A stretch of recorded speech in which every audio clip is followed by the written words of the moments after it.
Hey everybody, welcome to today's free training in the therapy intensive community. If we haven't officially met yet, I'm Stephanie, and the wonderful LaDonna Carey is here with us today. Yay! Yay, I'm so happy to be here. So glad that you could make time to talk about this really important topic with us. So appreciate it. Yeah, Um, I am happy to. I think if we're doing couples work and individual work, we really need to know about betrayal trauma and the impact of it. And it's one of those things, once you see it, you can't unsee it. right. Yes. For anybody who isn't familiar with you and your work, could you tell us about who you are and about your practice? Yeah, sure. I have been practicing for 35 years. My degree is in clinical psychology, and my office is in Kingsport, Tennessee. So I see folks in office and then virtually across Tennessee. I also do continuing ed programs about betrayal trauma and how to do some of the things that we're talking about today. I had a retreat last October at Hilton Head Island, and you came and talked with us then about how you get intensives going, and have one coming up in Maui in July that really excited about too. So I love to teach. I taught at East Tennessee State University in their psych department for 5 or 6 years and taught personality and intro to psych, and just really enjoyed that. So when I shifted out of that during COVID time, I just decided I'd like to start helping some therapists learn about betrayal trauma. Right, because no matter what work you do, individuals, couples, families, kids, you're gonna run across it at some point. There's no doubt about it. Yes. Wow. For Unfortunately, it's a fact right, of life. Yeah. unfortunately. For folks who are here live and people who are watching the recording, feel free to come in the chat, say hello, let us know who you are, where you are, and the work you do. If you work with couples or if you have worked with betrayal trauma in the past. And then, of course, any questions you have. Um, let's get started. So it might seem kind of intuitive, even just the term betrayal trauma. I'm wondering, how would you describe that to someone, either a therapist or just, a client who comes to work with you? Yeah, that's really a great question because I've had therapists question, is betrayal really a trauma? Mm. And I also have folks coming into the office, and sometimes they'll say, this isn't trauma. I haven't been raped. I haven't had the big T's in Mhm. trauma. And so really we have to do some psychoeducation with our clients when they're first coming in as well, Mhm. with the betrayed party and with the betrayer too, because it's very common that the betrayer doesn't want to see it as a trauma. But I always compare it to, if you're there in your house and it's a beautiful day, and then you start seeing a little bit of cloud coming through, and next thing a tornado or an earthquake comes through and rips your house apart on you. And you're standing there thinking, I don't know what just happened. Mhm. And that's what happens with betrayal trauma. A lot of times you're totally blindsided and you thought your world was a particular way, and then you realize factually that it's not that way anymore. That this person that you relied on to be your secure attachment, your ride or die, I call it. I thought you were my person. I thought you had my back. And then you find out there's been some sort of hidden life that's happened there. It can be an affair, a long term affair. It can be even a one night stand, because trauma is on a spectrum, of course. It Mhm. can be finding out that your partner of 20 or 25 years has been involved in porn. Mm. and sexual activities outside of your agreement and what you thought you were operating with. It can be drug and alcohol addictions. Mm. It can be running through retirement money. Oh. Anything that you're my person and we have this plan and you've been going astray with this and I still thought we were fine. And it's kind of like a mask comes off and you're looking at a person and thinking, you still look the same to me, but I don't know who you are anymore. Mm. Mm-hmm. And you're in a relationship and you're in a home with them, and I don't feel safe anymore. Yeah. So that's very traumatizing for us. Mm-hmm. It jacks our nervous system, the fight or flight mode. It kicks in the four F's of what in the world do I do here? Mm-hmm. I'm so glad that that wasn't even a question on the list, but I'm so glad we talked about it because I truly did assume it was like infidelity or like an affair. But I love how you're saying no, it can be so much broader than that. Hmm. Wow. Okay. Let me check in the chat. I think we had a few people sharing. Oh, lots of love for you, LaDonna. People love to learn from you. Thank you. Yeah, okay. And people saying, yes, occasional couples work. Just took on a new couple who's experiencing exactly what we're talking about. And Perfect. that's another reason that I started doing the training programs because there are more and more and more and more that just Mhm. seem to be coming. In 2020, when everybody was in the house together, Oh, I there didn't think was about that. there was so much that became disclosed during that time. Uh, Wow. Domestic violence rates went up, divorce rates went up. Afterwards, you couldn't even get divorced during that time because the courts were shut down. There was nowhere else that you could go to live. And so we're continuing to see the ripple effect from all of that time when all of these discoveries came out, but nobody could do a thing in the world about it. Right. And isn't that traumatic too, to feel so powerless that you want to take action and you can't? Yeah, that you have no option with it. Just think about the helplessness that you feel. Yeah. And that even if I found these things out, but if I say anything, what's going to happen? Mm-hmm. Mm-hmm. So am I just holding all of this internally? Mm-hmm. Which a lot of people did during that Yeah. time.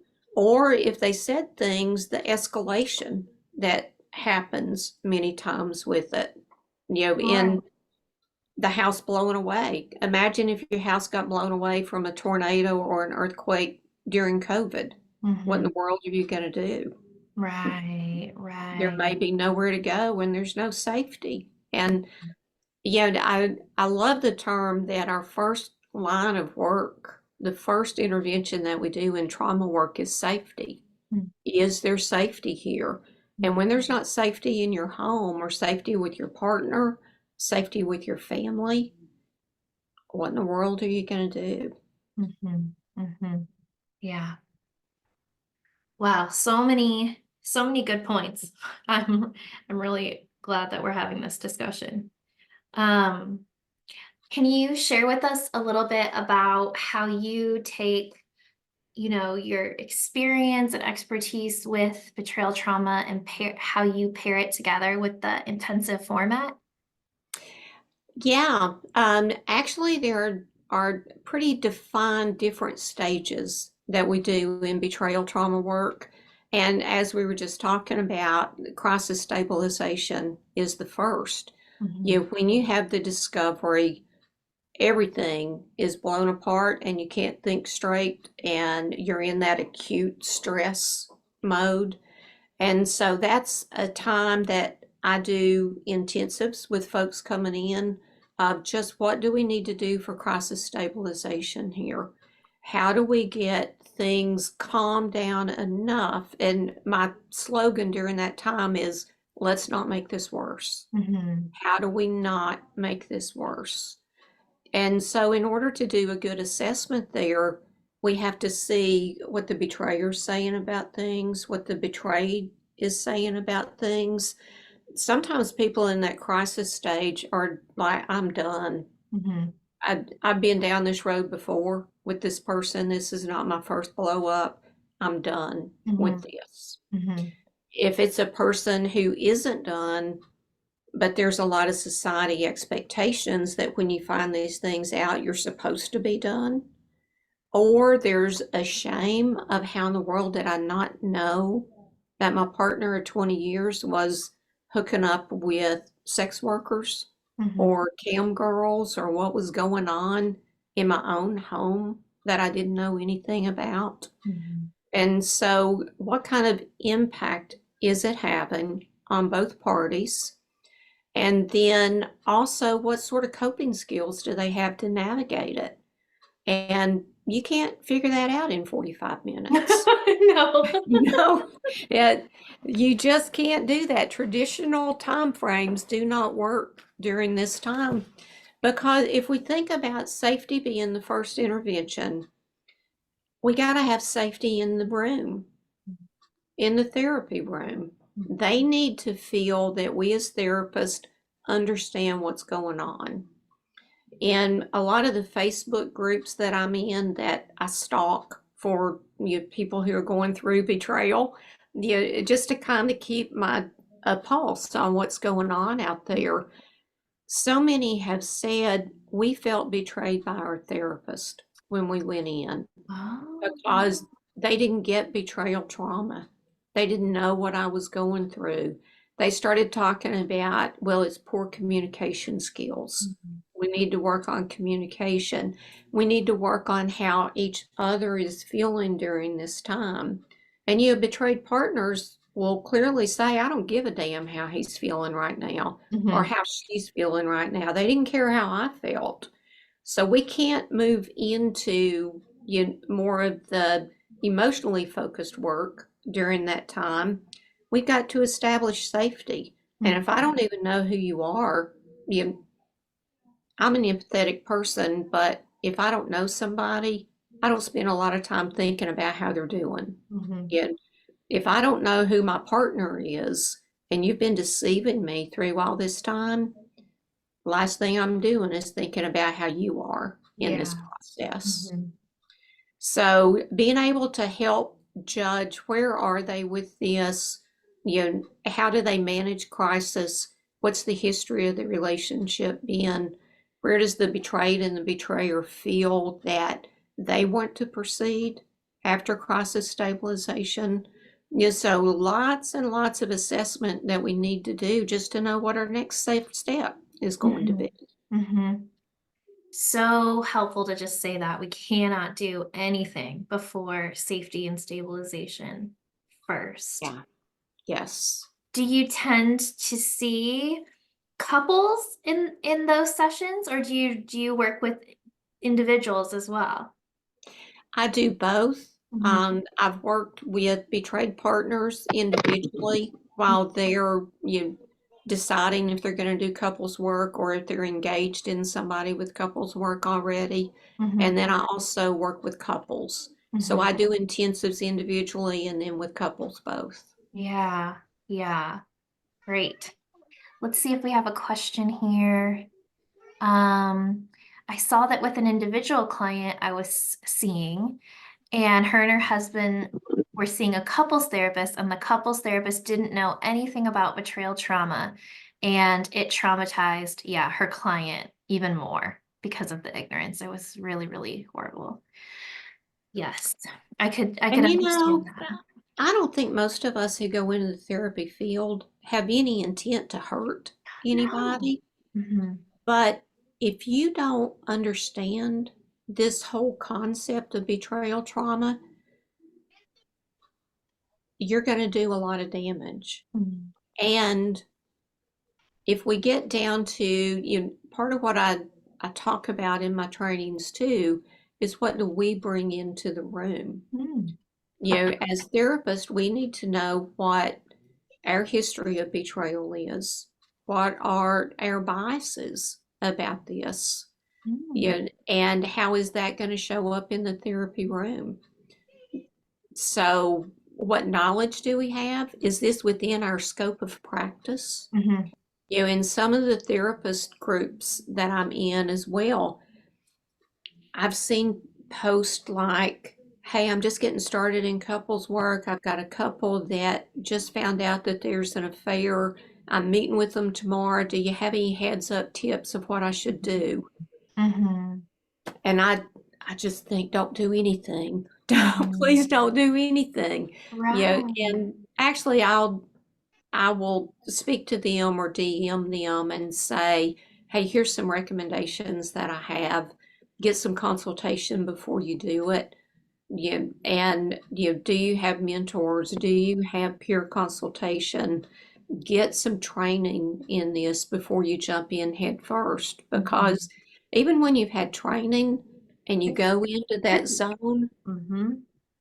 it's wide open, Mhm. and you need to know what are my skill sets in Mhm. going in to be able to manage conflict with it. Yeah, yeah. Ooh, you have questions coming in, like Okay. what you do recommend. Which I don't know if we can cover all of that today. I know you have like a full training on it, but what is there anything that you want to share off the bat about what you recommend for therapists walking into that session? I think the first thing I would do, before you do it, educate yourself on just what betrayal trauma is. And there are, if you just Google it, there's some good information that's out there. So just make yourself familiar with that. The other thing I would do in the first session is just an assessment of safety for Mhm. everybody and an assessment of the coping skills of Mhm. each person. That that will take you through your first session. Mhm. And then you can step back, look at that, see what the evaluation of the coping skills looks like. And do we need to do some stabilization? Do we need to do some emotional regulation skill set before we start moving into more discovery and disclosure?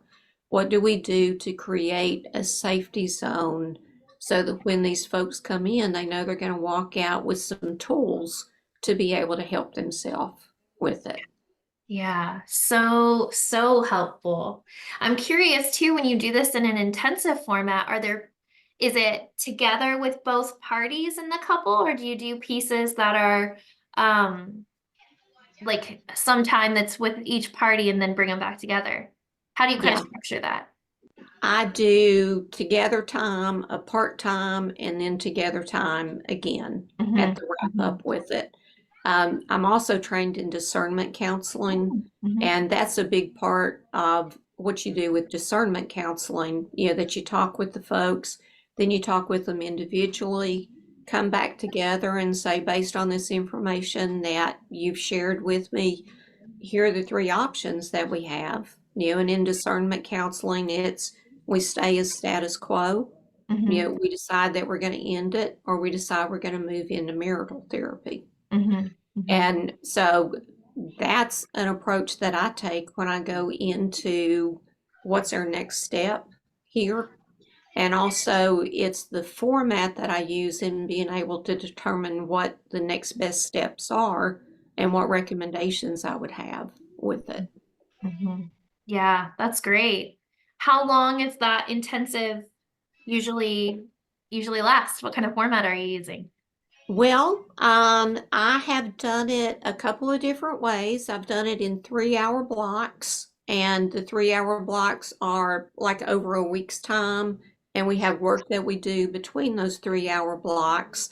I've also done a Friday evening for 3 hours just to kind of get started and you get the assessment done. And then we do a Saturday morning for 3 or 4 hours of just a continuation of what are you going to do in your marriage, the discernment process with it, and then how much do we know. I also do a lot of education during that time too of we don't want to move right into here's all the details that have been done. Hmm. One of the reasons for that, if we don't know if a person's going to stay or not, He's like, oh. there Oh, may sorry. Just make sure you're muted if you're here on the call. That's funny. I thought you were having a party at your house, LaDonna. yeah, they're waiting for me in the next room. Grandkids or something.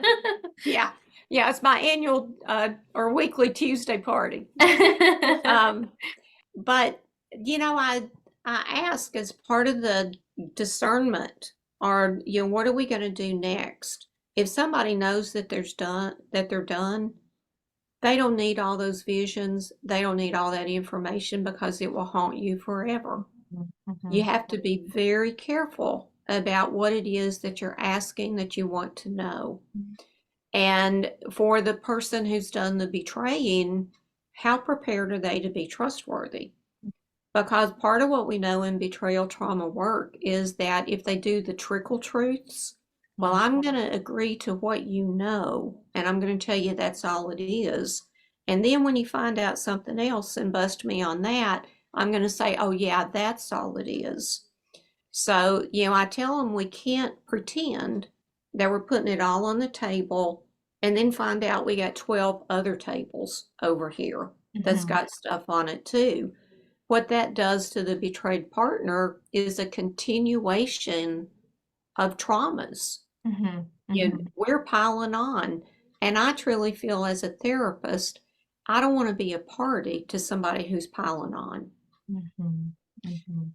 I've had a case where the betrayer started coming to see me and initially started working on some goals, did some reading, did some work on some things they needed to do.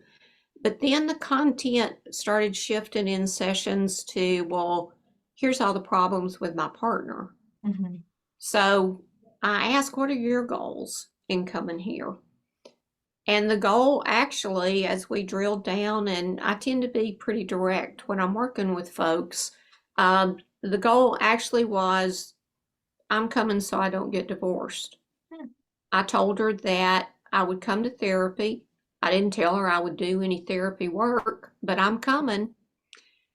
And that really put me in a dilemma as a therapist of, am I helping in the gaslighting of the partner? That there's some therapy going on here and changes going on? That's not appropriate.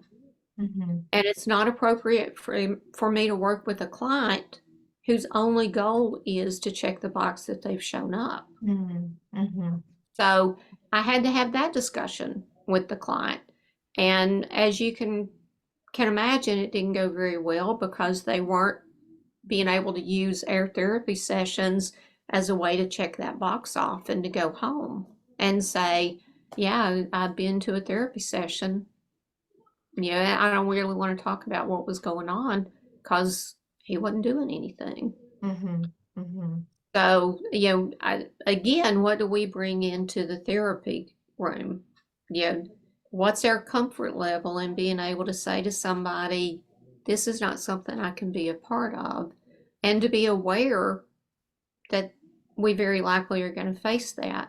So if I'm working with a couple and I've got a person that, that clinical gut instinct is they're just going through the motions here, we need to be prepared to address that with them so that we don't have more of those situations where the betrayed party thinks the therapist just piled on with that.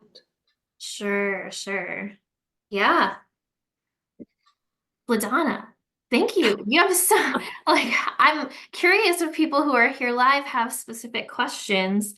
You've had some comments, just people relating, saying that's exactly what they're dealing with or what's going on with the current client. Let me take us back to our guide here because I'm just enjoying hearing from you, and I feel calm and at peace talking with you. Well, good. Yeah, that's a good thing. Yeah.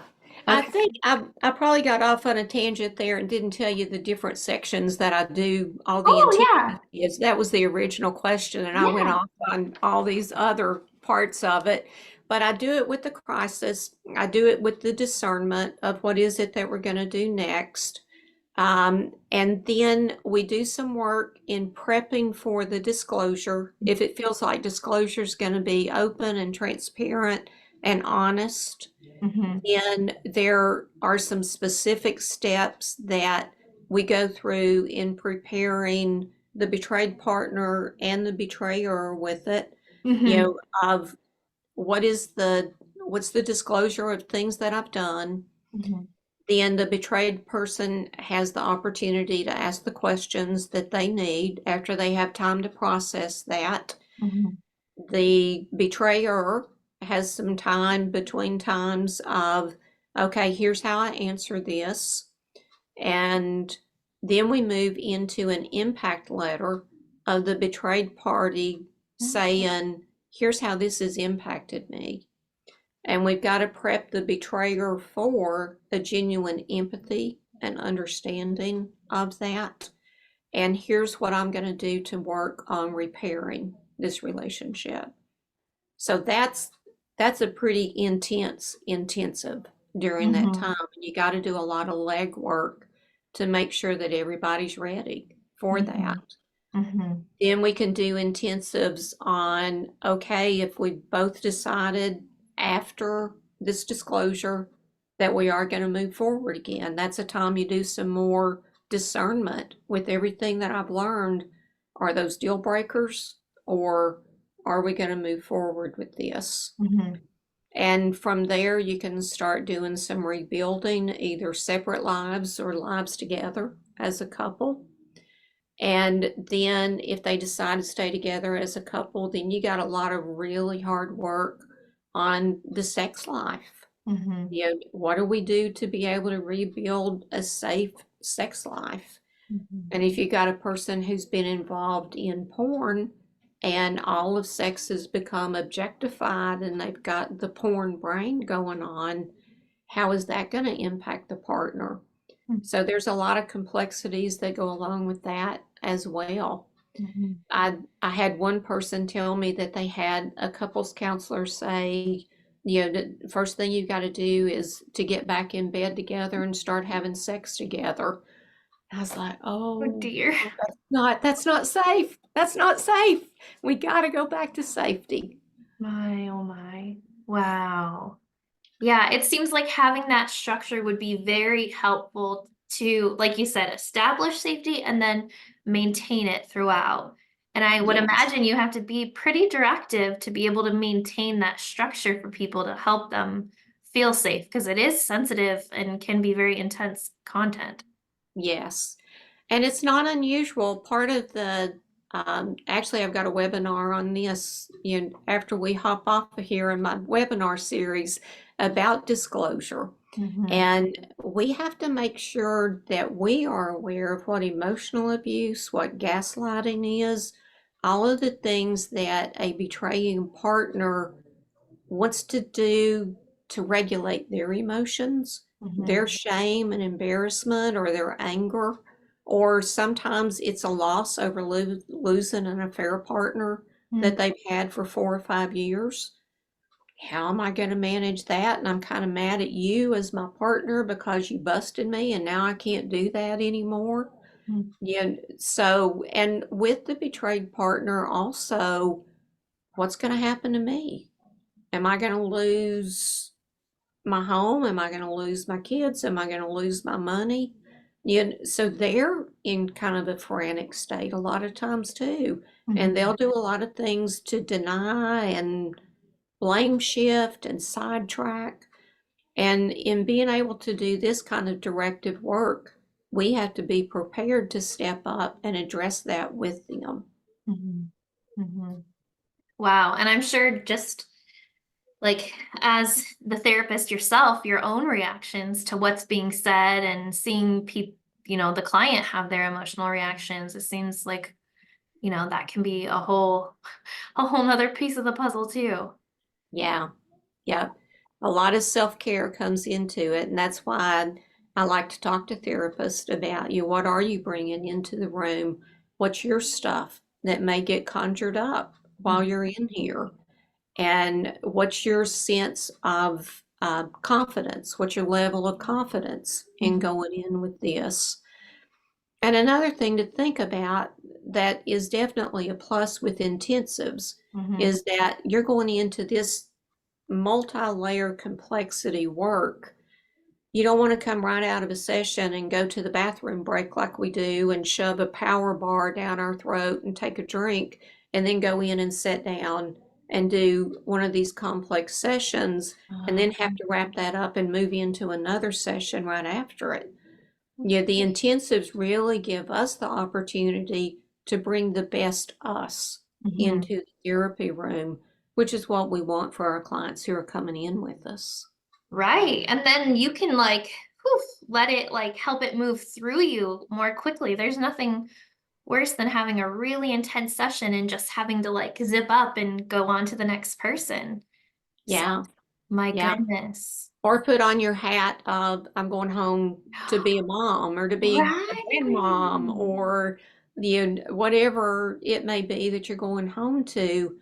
You got to have some time really to regulate yourself and do some of those nice polyvagal things of Mhm. let me just kind of shake this off a little bit. Yeah. Yeah. Anyone who's here live, if you have questions that you're curious about, feel free to put them in the chat. LaDonna is a encyclopedia of knowledge.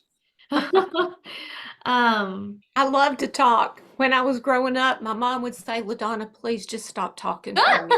Would you please just stop? and now And it's so like when I our started gift. doing this, I said, heck, Mama, people pay me to talk. How about that?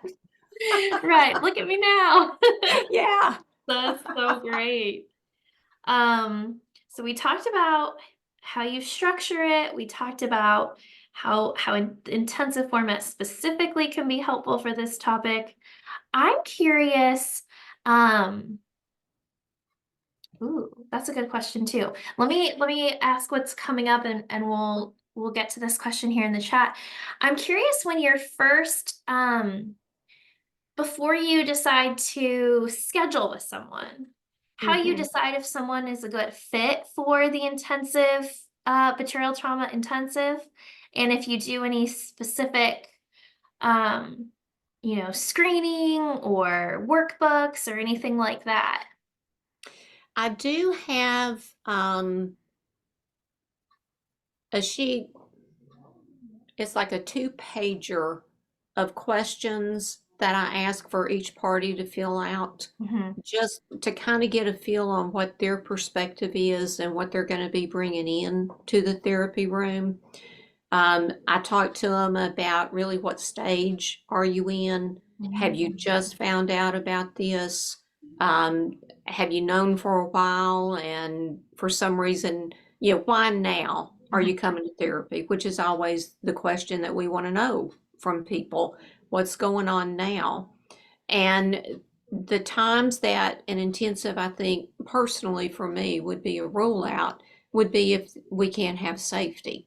Mhm. Yeah, we have to have safety first. So if there's an issue of a person staying stoned or drunk all the time, that's not going to be safe. That's not smart to put any of us in that position with that. Mhm. Yeah, or if a person is not at a point that they can regulate their anger, Mhm. then we've got to do some interventions, maybe do some individual work with somebody else to make a referral out. What do you do to get yourself under control? Do Mhm. you need a medication assessment? Because we've got to, even in the crisis time, we've got to not be duking it out in the therapy room. Mhm. And we can't have intimidation and threatening that's Mhm. going on there. So I kind of do a pulse for where is each person on this and how well, as I'm talking to them, how well are they responding to the boundaries that I'm putting on them during the phone conversation? Are they able to pay attention? Are they able to listen to directions during that time? And if they're not, it's probably not a good time to move into an intensive. Yeah, that's so great. Someone's asking, do you share those intro questions for therapists to pull from? Um, they're saying that would be really helpful. I do go over those in the trainings that I do. And so I don't know, I could probably pull a PDF together Hmm. that I could just share, for the folks who are on here. I'd be happy to do that. Maybe just send me an email if you would like it. Yeah, And is it okay to go ahead and give my email? absolutely. Maybe we could pop it in the chat too. But Hmm. it's just contact@LaDonnaCarey.com. And or you can just go to LaDonnaCarey.com and there's a contact form on there, and you can just send me a request through there. That would be fine too. Thank you. And That's very generous. yeah, that'll remind me to do it too if you send me that Yeah, email, honestly. And if you don't get it after the first email, send me another one, because sometimes I'm in intensives and I'm all shook up. So exactly. it takes me a little bit. Exactly.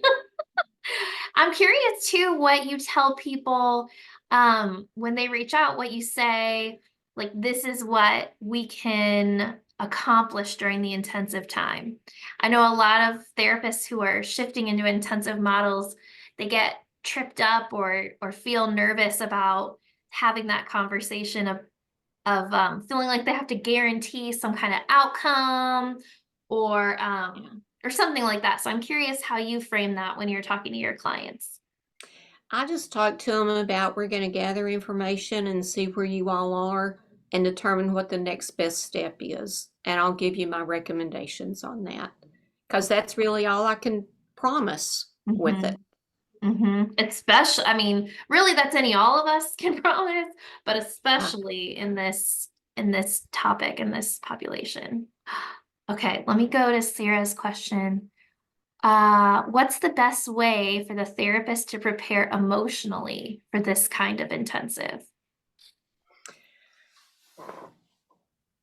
that's probably a multi-layer too. I think looking at what are our experiences with betrayal personally, Mm-hmm. and how healed do we feel like that we are from that.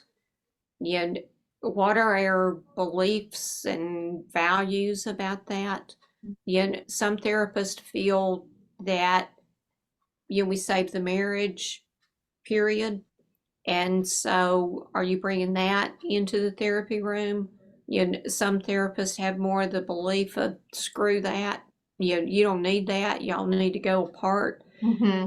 Whatever it is our beliefs are, we're going to bring that into the room with us. As we know as therapists, we're going to do that. So being aware of those, doing some internal inventory with that. And then also, I think having the structure, the format that, okay, here are the things that we're going to cover during today's session. Here's the lead work that I've done with it.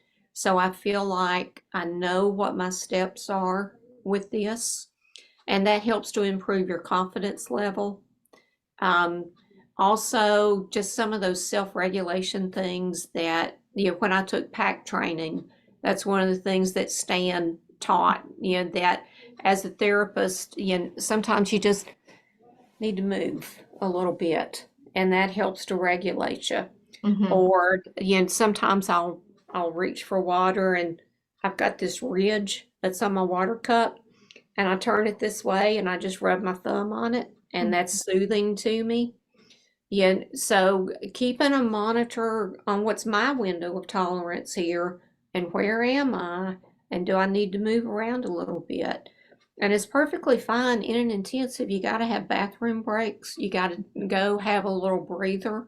And if we find that it's getting a little bit too much for us, or I don't know, this feels like it's getting out of control, it's always fine just to call a timeout and say, let's just take a few minutes and, smoke them if you got them, as the old saying used to be. And, let's take a break and come back in and reset. So to remember, we really are in control in the therapy room. And this is my room, and I need to be directing what it is that's going on here. Mm-hmm. Mm-hmm. I Does love that that. help answer that? Yeah, feel free to put in the chat if that helps or if you have any follow-up questions. Yeah, super helpful. Good. That came up in another talk I was just having with someone where they said, in 50-minute sessions, I don't necessarily feel like I could say, oh, hold on, let me run to the bathroom or let's take a break because it's so short. Yeah. But in intensives, you have a lot more freedom and flexibility. And so I love that you can just take a break if you need to go to the bathroom or walk or whatever it is, because yeah, sometimes our thermometer starts rising and Yeah. the impact is can be long lasting on us if it gets outside our window. So Yeah. And I think really framing up the beginning of the intensive of, we're all adults here. If you need to go to the bathroom, go to the bathroom. If mhm. you need to go up and walk, go do that. If I need to do that, I'm going to do that. So let's make this as comfortable for everybody. And actually, one of the things that we talk about in doing this kind of work too is telling people to come comfortable. Don't Mhm. come in your dressy clothes. Wear your sweatpants and get ready to kick your shoes off if you need to do that. Just come comfortable. I love that. I always have people in my office in sweatpants and they bring their like cozy blanket and maybe like, whatever fuzzy thing they like. And someone showed me a picture of like their family and I said, "Who is that?" And it was her. I didn't even know because she came with no makeup, you know. She's like, "That's me." So no need to look fancy or put on your face or anything like that to come Yeah, to an yeah, intensive. Um, oh, we got another question. I often work with yeah. betrayal trauma, and as I've started to launch intensives, I'm trying to figure out the best way to market to reach this population. My plan has been to reach out to, I don't know this acronym, CSAT therapist. Is that sex therapy? Yeah. As I plan to work specifically with the betrayed partners. Do you have any other ideas of helpful ways to market intensives for betrayal trauma? I think the way I would start off would really be word of mouth. Mm-hmm. Any professional organizations that you're in. I have done how is it that they phrase it? Betrayed Oh, partner betrayal trauma through the program that does the CSAT certifications, and so they have a list serve, and if you've gone through any of their trainings, then daily I get 4 or 5 emails of people offering different services in different states or looking for different services. So that's a way. I would really do word of mouth. Talk to physicians because physicians see us, a lot of these betrayed folks, OBGYN docs, mhm. they're going to see a lot of that going on because, another crisis that betrayed partners have to go through for their own safety is STD testing. Mhm. OBGYNs are the folks who are doing that typically. And if they've got somebody they can refer to, that's a relief off of their shoulders. Right. So often we think like, oh, it's so awkward. I don't want to inconvenience my doctor, but it has come up and they're like, please bring business cards. We want to be able to hand them out to people because they aren't prepared to have that conversation Right. in their little window of time with that person. So Yeah, the 10 minutes that they have to get that done. Yeah. right, right. And But it if can be they can very say, emotional hey, to get those tests or that procedure. So that's the exact moment that they like that a card or getting connected with you would be the exact right time. yeah, definitely. Hmm. Yeah. I'm also thinking, I mean, we always talk about this, but just having a website that really talks very clearly about it and establishes safety and gives them a sense of who you are and your approach to these things. Because Yeah. I would be nervous to just call up any therapist, not knowing like you said, how they do it, what their position is. So Mhm. as much as you can get out there to help people get to know you and feel comfortable with you, the more likely they are to book, whether that's your Yes. website itself or blog posts on the different topics related to betrayal trauma, or even, short videos. Yeah. Yep. And a thing, I've been doing therapy for 35 years in this same area. So I've got my network Mm-hmm. in this area, and that's been more than enough. But I have had people that have found me from locations that I would never have thought they would find me from. So, having the website is important. I'm in the process of revamping my website now as I'm doing more and more intensives. And I have some of the podcasts that I've been on that are on there. I'm in the process of creating a video that's going to go on my website that really just explains what betrayal trauma is and what I do, kind of a marketing video that way. Yeah, so I think that way people can see who you are and what you're doing. Yeah, they can tell. I mean, I've been to some trainings and it sounds really superficial, but I couldn't stand the person's voice, Sure, you sure. know, Then and it's just not the there's right person for you.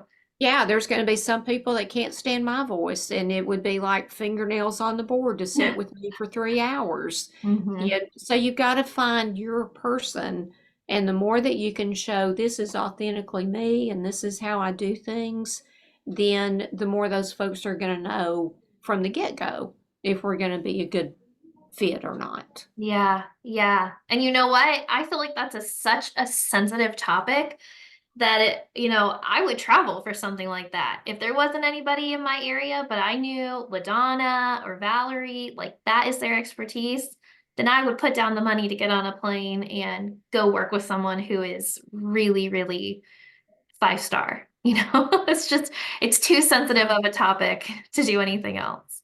Yeah, and people will do that. Yeah, and when Yeah. you think about, okay, an initial retrainer around here, which we're not New York City, we're East Tennessee, but initial divorce retainer around here is $5,000. Mm-hmm. If Mm-hmm. I can spend a fraction of that going in and maybe save my marriage, Mm-hmm. you bet I'm going to do that. Right. So Divorce we is an need to keep expensive that in road. mind as Mm-hmm. a therapist. We're a really good investment for them if we are prepared to help them save their future or decide if you're going to separate your future, how you can do it without destroying each Yeah. other. Wow. I love that. We have Marisol says, I'd love to take one of your trainings. So we will link all of that. LaDonna's amazing. And she's going to be a speaker at the Therapy Intensive Summit. She's going Yes. to be on a panel of therapists who offer couples intensives. And we haven't talked too much about this because the registration for the summit hasn't fully opened. But if you decide to upgrade to VIP and get all the recordings, you're also going to get LaDonna's 4-part video series as a part of that VIP pass. So, Yeah. Yay. yay! So Yay. excited. There's one more question. Is it okay if we talk about it right before? I know we have like just 2 minutes. Yeah. Yeah. That'll be fine. I've got to start my webinar, one of my trainings at 2 o'clock.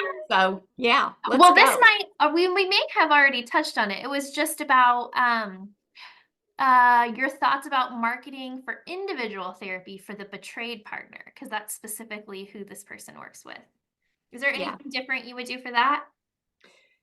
Not really. I would just emphasize that I do individuals and couples Mm-hmm. so that they know, that both of those are an option. Mm-hmm. Mm-hmm. Right. I would And think then of course to do the thing, if we start working individually, then we don't shift over to couples. sure, sure. That's a good point. Yeah. Yeah. Oh my gosh. Thank you so, so much, LaDonna. We will post her information down below. And I'll also post the link to get on the wait list for the Therapy Intensive Summit. Yeah, Yeah. great. Very good. I really appreciate everybody showing up and us being able to do this. I got a passion for it, so I appreciate being able to talk about it. Well, it's an important topic. Thank you so much. Take care, everybody. Bye.